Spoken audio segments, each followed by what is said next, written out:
This is the download recap from Sounds Profitable, the most important news from this week and why it matters to people in the business of podcasting. I'm Gavin Gaddis. The download recap is brought to you by Podscribe. You can find out more at podscribe.com. Now, let's get into this week's news. The Podcast Atlas, Part 3, The Front Door, by Tom Webster. Tom continues his article series on the Podcast Atlas with a look at Clips, podcasting's discovery engine. 89% of podcast listeners watch clips on social platforms at least sometimes, and 74% of clip viewers say they give clips full or near full attention, comparable to the 77 to 81% who say the same of full episodes. Roughly a third of clip viewers reliably convert, becoming regular listeners or seeking out the full episode a clip came from. Rather than cannibalizing full shows, clips work at social platform scale where mainstream audiences and ad budgets already live. The distinction Webster draws is how a clip is built as a self-contained moment that entertains and disappears, but built as a door it gets walked through. Quote, "The job is discovery, not the close. And as an advertiser who buys them for what they do, recruiting the audience that the other territories go on to convert is buying the front door rather than mistaking it for the whole house."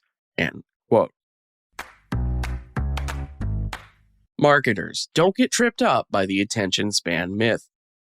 In a Pod News guest article, DAX U.S. President Brian Conlon argues that audiences' shrinking attention span is a myth, and that consumers are instead making deliberate choices about where to direct their attention. People still devote hours to podcasts, newsletters, documentaries, and long-form video when genuinely interested. What has changed is how ruthlessly they filter everything else. For evidence, Conlon points to Edison Research's Infinite Dial 2026, which found 45% of Americans aged 12 and older consumed a podcast in the previous week, the highest level the study has ever measured. Not the behavior of a population that can't focus. Quote, "The ability to pay attention never disappeared. The standards for what earns it changed," Conlon writes, end quote. This advice to marketers chasing ever shorter formats is consumers don't reward content for being brief. They reward it when they believe they'll get something valuable in return. First look, iOS 27 public beta. Six Colors writer Dan Morin published a look at the public beta for iOS 27, tvOS 27, and macOS 27.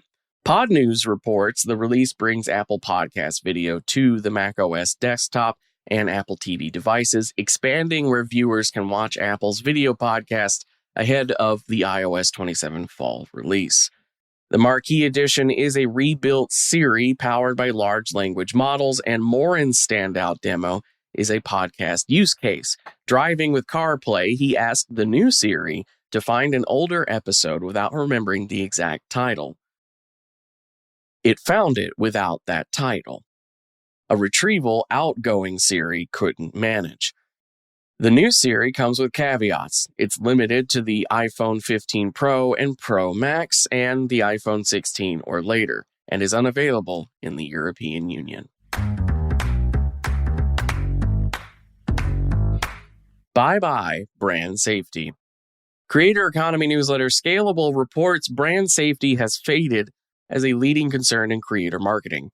50% of U.S. enterprise marketers called it a challenge in 2023, 32% said the same in 2024, and just 10% in 2025.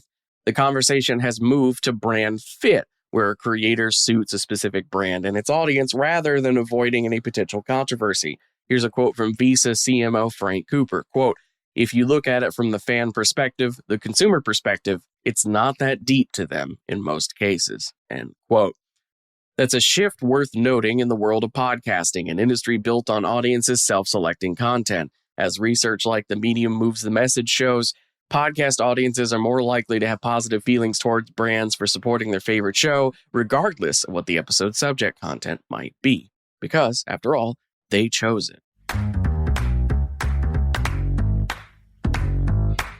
Now it's time for quick hits. These are articles that didn't fit into the top story section today, but are still worth including in your weekend reading.